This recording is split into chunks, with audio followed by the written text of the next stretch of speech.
Football Guys Fantasy Football Show. The Week 15 Waiver Wire Targets episode is here. We did this week a little out of order, so we're doing our Waiver Wire episode today. We're going to do the same thing that we always do, going back and forth, sort of draft style. Each of us are going to pick 4 players. Honestly, guys, we're at the point in the year where your waiver wires are really scarce, but there's also not as many teams that are competing. So instead of doing the whole thing where we go into other players we might consider, we're just going to keep this one tight. We're going with our 8 players that are actually going to give you the most value. And to be honest, Dave, I mean, there's not really any quarterbacks to go stream because you're pretty good there. Not really any tight ends to go grab. This is going to be all about the running backs and wide receivers that you're able to pick up late in the season. And can we just have the discussion real quickly? Because I know it's a very hot topic. I want to know where you stand on this one, Alfredo. If you are in the toilet bowl, like you've been eliminated, you're not in playoff contention, you're not in the real tournament, you're in that little toilet bowl underneath, down at the bottom of your app. Do you think those people should be allowed to make waiver claims? If the toilet bowl has stakes. So if there's something in regards I have never eaten steaks on a toilet. Okay. 1, disgusting. 2, now I just can't get that image out of my head of you just man-fisting a steak using your hand forks, holding onto a steak while sitting on the pooper. So thanks for that one. But to answer, I don't know why. I don't know if you got an image of Mac Hollins in my head, but I assume that's exactly how Mac Hollins eats dinner. I hate you so much right now. Barefoot and with his steak in his hand, just sitting on the john. But yeah, I think that's a good way to, like, if there's 2 types of steaks. One, either like if sometimes it's like the winner of the toilet bowl gets buy-in back or something like that, or loser of the toilet bowl has to do the Waffle House challenge. I think anything like that, like if there are, like you said, steaks in the toilet bowl. But if you're just in a toilet bowl and there's no payout, there's no punishment, just do the magnanimous thing and just sit waivers out. Don't be a jerk. You and Matt Collins both seem like guys that just get completely nude to sit on the toilet. Yeah. Nude and sweaty. Right. That's how I drop my duties. Right. Even at the public toilets. All right. That's see my pants just hanging over the stall in a public toilet. We are about at our some cap. Demons in there. Yeah, it is definitely week 15, isn't it? Yeah. We're pretty much at our cap right now on poop talk for the Waiver Wire show. So let's get into it. Dave, go ahead with your first pick. I think you alluded to this guy yesterday. Kendre Miller. Yeah, I said that he would be my favorite pickup of the week, and there's definitely some other guys. But the ceiling for Kendre Miller, man. Went through and I watched his games yesterday, and we didn't really see the breakaway runs. I'm sorry, I watched his touches yesterday. We didn't see the breakaway runs. Talk about the runs. Oh, man. Kendre Miller at TCU, like a ton of breakaway runs. That was a big part of his game and didn't really get that ability yesterday. But what we saw were all the other things I liked about Kendre Miller that I've liked for years: the contact balance, the power, the speed. I think Sigmund Bloom said it best. I talked to him one-on-one yesterday. He's a Saints fan. He watched Kendre Miller. I watched Kendre Miller. And I said, what do you think about him? And he goes, yeah, he's got day 2 juice. And I think that's the best way to put it. Like, this isn't some scrub who's just stepping in and getting touches. He was a day 2 back for a reason, and he was injured basically all of his rookie season, and then he had to deal with the Dennis Allen feud for whatever reason, and then he comes off of IR at the perfect time where Taysom Hill is now out of the picture. They need somebody to take the load off of Alvin Kamara. Alvin Kamara is second in the league in touches. I don't know if you know that, Alfredo. Yeah. That's crazy to me. 29 years old on a team that's essentially out of playoff contention, and he is second in the league in touches. And Kendre Miller's first game back from IR with Darren Rizzi as the head coach, he immediately carved out 1/3 of the backfield touches, and all of the things that I liked about him at TCU, minus the explosive plays, were on display. He was pushing piles, he was breaking tackles, he was cutting up field quickly, he was showing the speed, he was showing the wiggle. He's just a fun player, and this Saints team might start to give him some more touches to kind of see what they have in him. There hasn't really been much of an NFL evaluation process for Kendre Miller so far, and we might see that over the next few weeks here. So I love picking Kendre Miller up. I don't know if I've got the cojones to start him in week 15, but, God forbid if something happens to Alvin Kamara and he has to miss a game, the Saints have the 5th best remaining schedule for running backs over the rest of the season. So if Alvin Kamara gets shut down for whatever reason, he's at the point in the year where if he picks up a minor injury, he might not be willing to play through it. If you get a spot start from Kendre Miller between now and the rest of the season, he's probably going to be a top 15 weekly back. I mean, the Saints are also at a point here where if they don't have Derek Carr, they can't really rely on the passing game. So Yep. you could see a lot of split backfields. You could see them doing a lot of creative things with each of these guys, and they're going to have to give Alvin Kamara a rest and let Kendre Miller get in there. And honestly, too, like if this is a team that's going to be going through any type of rebuild or any type of change up at the top, they need to know what they have on the roster. And I think Darren Rizzi said it best that he just didn't understand why Kendre Miller was being placed on IR and why has been treated the way he has. It's just a weird thing, man. Too many coaches get in the way. Yep. Yep. All right, I'm going to give you my first pick here, and he was my first pick last week. He remains my first pick this week, and I genuinely believe. Sorry, I can't believe I missed the opportunity. I sincerely believe Oh. that Oh. Sincere McCormick is going to be a massive league winner for folks. And if you're like me and you picked him up last week, good for you, because you probably not only made the playoffs, but you're going to have some success going through the playoffs here. Sincere McCormick, talked about him last week as being the really only big play running back on the Raiders. And the Raiders offense is awful, Dave. It's awful. Have you looked at what their starting lineup is now? Trey Tucker, Desmond Ritter. It's not great. It's not Jacoby great. Myers is still out there, right? Or did he get Yeah, injured? no, it's Yeah. still Jacoby Myers, Brock Brock Bowers, and now Bowers. Yeah. Sincere McCormick. So, but like that's really it. Those are just the three guys that are out there. The Raiders, it's not looking great, but those three guys kind of have a, let's call it an opportunity funnel between the three of them. And Sincere McCormick last week, he rushed for more than 60 yards. He's the only Raiders running back to do that this season. He's got over 5 yards per carry. This is a consistent thing where he's not only just creating big plays, but he's running with juice. He talked about it that he's running like every snap could be his last, because this is a guy who now all of a sudden has a job in the NFL and he Mhm. really wants to keep it. And so he's playing like that. And we saw that he immediately overtook Amir Abdullah, who wasn't necessarily playing poorly, but now Sincere McCormick comes out of last game with 18 opportunities. It was a nice 60-40 snap share. And this is an interesting little data point from Fantasy Points data suite here. Sincere McCormick's efficiency ranks amongst 75 qualifying running backs. He's sixth in yards per carry, ninth in yards after contact per attempt, 21st in missed tackles forced, and third in explosive run rate. Zamir White and Alexander Madison are all outside of the top 40 or 50 or 60 in each of those stats. It's just such a separation between he and the other running backs on the team. So even if they return, I still expect Sincere McCormick to be the lead back in this offense. And this week's not going to be a great matchup against the Falcons, but then in the following weeks, week 16 and 17, they got the Jaguars and Saints, who are both near the bottom of the league in run defense and points allowed to fantasy running backs. Listen, I'm willing to bet on Sincere McCormick. He had a big game here against the Tampa Bay Buccaneers, who are good against fantasy running backs. So Sincere McCormick, league winner for me. Yeah, I mean, I don't like to throw that term around willy nilly, but certainly looks like a league winner. Like he's the best running back right now on this team. They're going to continue giving him touches. I think you said it best though. Like we can get bogged down with the numbers and the metrics and the explosive run rates and all these sorts of things. And yeah, that certainly is important. But he's playing for a job. And I think that is the biggest takeaway here. Like this is a guy who didn't play at all his rookie season because he was on IR, didn't was unable to get off the practice squad in year 2 and even most of year 3 he didn't play. Like he didn't see his first offensive touch until 3 weeks ago, and we are just seeing that opportunity share now grow out of that backfield exponentially, and I expect it to continue through the rest of the season. He just looks like the best running back they have there right now. There's no point in continuing to run out Amir Abdullah and Zamir White and Alexander Madison when we know that they're all below replacement level running backs. I think it's very smart for Antonio Pierce to continue trotting Sincere McCormick out there, see what they've got in him, and see if maybe he's a guy that they can kind of bring back next year. We just have to hope that it doesn't, go the way of Zamir White, where he looks really good to close out this season, and then we turn out that he's actually a pumpkin. But hey, if you're just looking for somebody for the next 2 to 3 weeks, Sincere McCormick definitely has some flex appeal.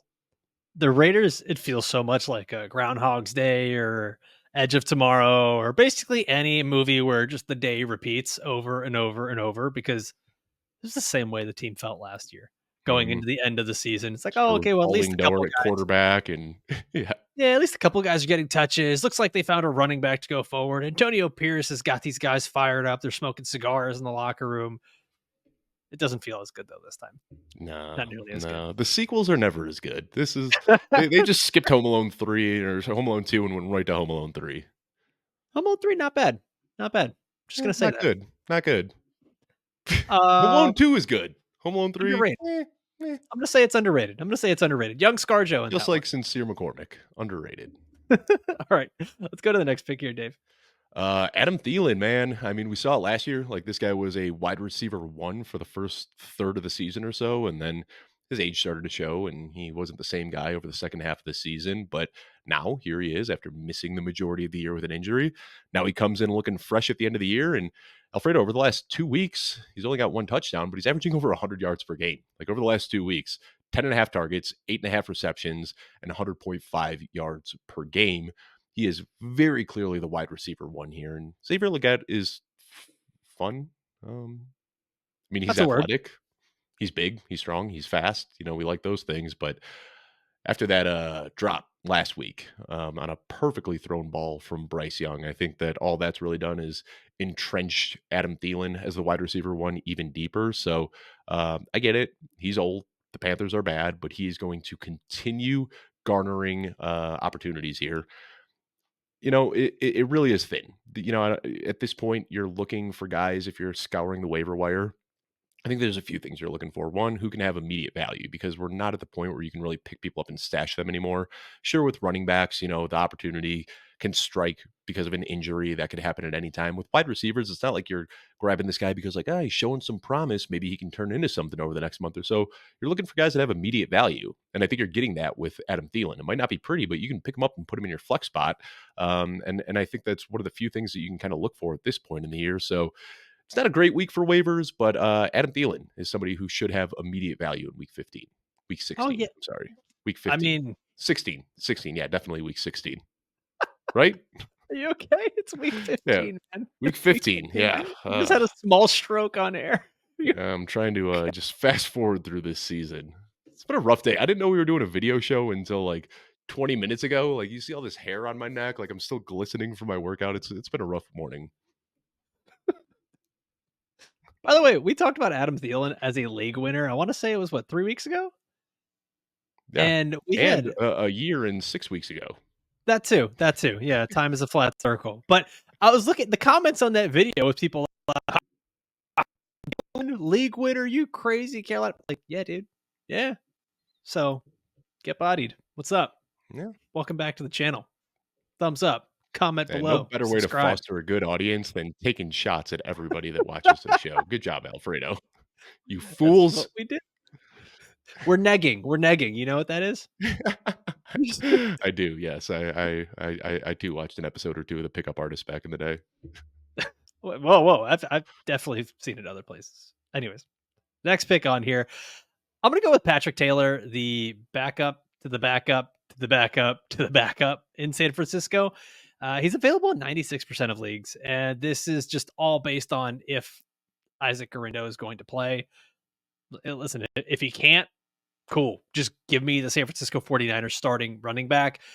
Kyle Shanahan has already said that if Isaac can't go, it will be Patrick's opportunity. As you guys saw him run yesterday, or as we did earlier in the year in Seattle, he's a solid, good back. Now, Isaac Randall's already saying, like, oh, it's just a precaution. I'm going to be okay. But he has been diagnosed with a foot sprain. I think we've seen in the past, Dave, that players are always a bit overly optimistic on their injury status. And this one's, a wee bit different because it's such a short week. They're playing on Thursday Night Football against the Rams. I don't have a lot of faith that a player can make it like such a quick turnaround. Shanahan's already said that he wasn't able to practice Monday. I'm sure by the time this episode comes out, we'll have word on if he's able to practice on Tuesday. But we might have a guy Foot where it becomes sprain, man. That's concerning. Like we've seen foot sprains shut people down that's the thing. for a Well, because lot more than 1 week. our very own Adam Hutchison has said that a foot sprain sometimes can get misdiagnosed, and it could be a Liz Frank. Yeah. I And remember that with Joe Mixon. It was a foot sprain for 6 weeks, and then they said, it's actually a Liz Frank, and he's out for the year. Yep.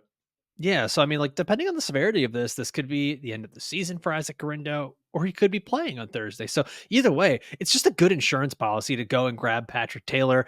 He might not be a star running back in the NFL, but the other guys in the roster are players they just picked up this last week. He's really the only one that kind of knows the playbook.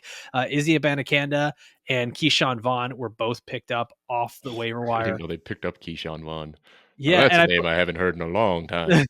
and I think Keyshawn's ahead of Izzy on the depth chart too. It's Yikes. yeah, like it's not a great look. So Patrick Taylor kind of becomes the only guy. And I will say this: if he does get to play against the Rams, it's a decent matchup. Prior to last week, where the Bills had like a very just weird off game, running backs were averaging 23 touches per game against the Rams throughout the season. So I'm not saying that we will necessarily get a gigantic Patrick Taylor game, but I think he's a top 24 running back if he can get that kind of volume. Yeah, top 24, I think, is fair. I know a lot of people are going to be way over their skis and they're going to be saying, like, Patrick Taylor, top 5 Top guy, get 10. him in your Yeah. lineup. I don't think I'm really there. It's still Tuesday morning. I haven't finished my rankings for the week, but I imagine he's going to fall somewhere in like the RB 18 to RB 24 range. I do think, did you see Debo Samuel's little outburst on Twitter Yes. yesterday? That does indicate a potential squeaky wheel game for me. He hasn't looked like himself this year, but he hasn't been getting a lot of targets either. So maybe, we see a lot of Debo out of the backfield, a role we know he can do good in. He struggled to Well, separate, but well, yes, he can do well in that role. he can do Thank you. both. Thank you. Yes. Thank you, Miss Janet, my third grade teacher that I made up for a tweet a few weeks ago. But yeah, I think Debo Samuel, we'll probably see some of him out of the backfield. We'll probably see Kyle Juszczyk in the mix as well. And my guess is that they'd probably skew a little bit more pass heavy. And, I had those same concerns about Isaac Rendo last week. And I kind of warmed up to the idea of Isaac Rendo as the week went on and we heard these glowing reviews from Shanahan. And that might happen with Patrick Taylor as well. But right now, I'd just be concerned that we see, like 12 to 15 touches with a dose of Debo, a dose of Juszczyk, maybe a little Abanaconda and Keyshawn Vaughn. But yeah, definitely somebody that you can start as a top 24 guy. Let me just throw it out there, Alfredo, since the two guys you've talked David. about are two guys that are going to be really buzzy names this week. Sincere McCormick or Patrick Taylor sans Isaac Rendo, who do you prefer between those two? Because I think I'm leaning McCormick over Patrick Taylor. Yeah, me too. I'm going to lay in Sincere McCormick there because there's also just full length playoff value where I think that Sincere McCormick, even with the return of Zamir White and Alexander Madison, remains the lead back there. If quite literally anyone returns or anyone plays better, Patrick Taylor could be relegated to a backup role once again. So yeah, I would go Sincere McCormick there. All right, Dave. Let's go. We've each gotten 2 picks so far. So go to your next guy. Sean Tucker, and I'll be honest, at this point, you're already 20 minutes into the show, so I can keep it real with you. Not too crazy about any of the guys after the top 4 that we talked about. I think the top 4 we talked about are all guys that you can kind of pick up and, possibly lead on for the final run in the championship here. Now I'm going back to guys that you're stashing in case of an injury. And right now, Bucky Irving is out. It looks like he's probably going to miss this week. There's potential that he misses the week after that as well. So Rachaad White is clearly the next man up. We talked about it on the show yesterday with Hutchison Brown. He looked great once Bucky Irving went out of there. He was running completely re-energized, just looked like his old self again. Really happy to see that. But if he goes down, Sean Tucker's the next guy up. And we didn't see a huge dose of Sean Tucker in this matchup. I mean, it was over 20 opportunities for Rachaad White and just 5 for Sean Tucker. But Bucky Irving's out. If something happens to Rachaad White, he's the next man up on a good offense. So Sean Tucker is a guy worth a pickup in a stash, but definitely not even thinking about starting him this week, even if Bucky Irving can't go. Dave, you don't have to wait for the 20th minute of the podcast to get real with people. We talked about you being nude on a toilet eating steak. Come on. Yeah, 45 seconds in, yeah. Yeah. But Yeah. it's just there's definitely guys to pick up, but I There think we are. It's just covered the big 4 already. yeah, kind of like the deeper you get into the waiver wire, it's just not going to be as great. Like I think that's just an understood fact here, and for a lot of people, the players that we're going to mention, this is going to be for deeper leagues. You don't know if you can trust these players, and you probably shouldn't spend a whole bunch of fab on them either. That leads me to my pick here. I'm going to go with Isaiah Davis, running back for the New York Jets. And I actually got to go to the Dolphins game this past week, so I got to see him in person. And Isaiah Davis looked pretty good. And it was interesting to see such a 50-50 split between Davis and Braylon Allen in the backfield with Breece Hall out. Davis really took over that passing down role. He was played at 89% of the third downs that the Jets were in. And it looks like Aaron Rodgers has kind of found some of his mojo where the team was able to pass a lot more and really sustain drives. That was the big deal. So you got to see a lot of Isaiah Davis here. He also got more of the short yardage snaps than Braylon Allen did. So it's odd, Dave. Like, even though it's a 50-50 thing, Isaiah Davis seems to be getting the more valuable touches and the more valuable snaps. He had a nice 17-yard or a touchdown run early in the game. So this wasn't like something where he came in after Braylon Allen. Uh, he's got a good matchup going up against the Jaguars here. I think if Breece Hall is out again in deep leagues, I think you can consider Isaiah Davis as a flex-worthy play, a guy who's going to be getting 10 to 12 touches on an offense that seems like maybe they've figured something out. Do you prefer Braylon Allen or Isaiah Davis? If assuming Brees Hall can't go again. Yes, Yeah, I think they're both. Yeah, I think it's they're gonna about be the back to same. back in my rankings. Yeah, it's I think this week I might consider Braylon Allen ahead of Isaiah Davis because I do think that the Jets lead in that game against the Jaguars, and you might get a little bit more of just the plain Jane running downs that you probably didn't get against Miami. But I think both these guys are just going to bring value. it's been so tough Yeah, reading trends in the backfield this year it because has.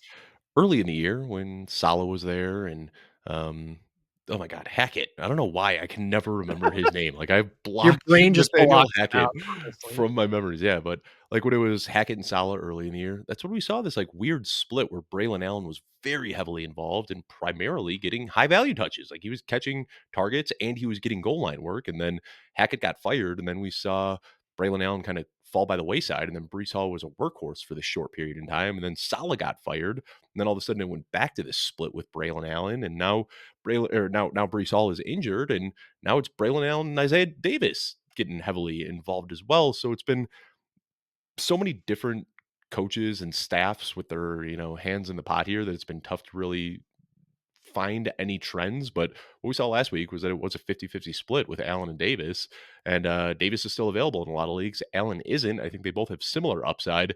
Both are kind of desperation flex plays, but yeah, I think I prefer Allen to Davis as well, but they're going to be really close in my rankings. Yeah, they're going to be about the same. I honestly might just put Braylon Allen one spot ahead of Isaiah Davis just for the sake of rankings because I don't know that it's going to be a big difference. And watch, we're going to do all this for Brees Hall just to be healthy and play, and these guys not get any Yeah. touches because Best fantasy case football. scenario is that Brees Hall and Isaac Randall both just play this week. Yeah, yeah. All right, Dave. Last pick on here.